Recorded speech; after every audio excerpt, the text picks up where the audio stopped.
పెళ్లైన 2 ఏళ్లకే గల్ఫ్ వెళ్లిన భర్త కోసం 44 ఏళ్లుగా కళ్ళు కాయలు కాచేలా ఎదురు చూసిన సిద్దిపేట జిల్లా లక్ష్మికి చివరకు భర్త మృతదేహమే మిగిలింది.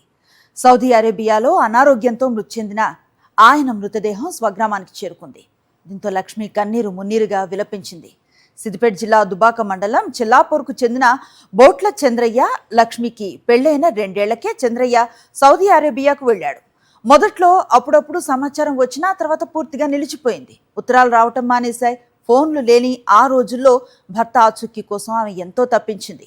వీసా పాస్పోర్ట్ గడువు ముగిసిందా లేక ఎక్కడన్నా పాడేసుకున్నాడో తెలియదు. కానీ 44 ఏళ్లు గల్ఫ్లోనే ఉండిపోయాడు. ఇండియాకు వచ్చేందుకు ఎలాంటి ఆధారాలు లేకపోవడంతో ఏం చేయాలో తెలియక అక్కడే ఉన్నాడు.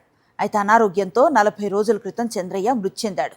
మృతుడి వద్ద ఉన్న కొన్ని పేపర్లు దొరకడంతో అతడు ఇండియా వాసిగా గుర్తించి ఇక్కడికి సమాచారం అందించారు. 40 రోజుల నుంచి మృతదేహం కోసం ఎదురు చూసిన అతడి భార్య చివరికి 44 ఏళ్ల తర్వాత భర్త శవమై రావడంతో కన్నీటి పర్యంతమైంది. ఆ గ్రామంలో విషాద ఛాయలు అలుముకున్నాయి.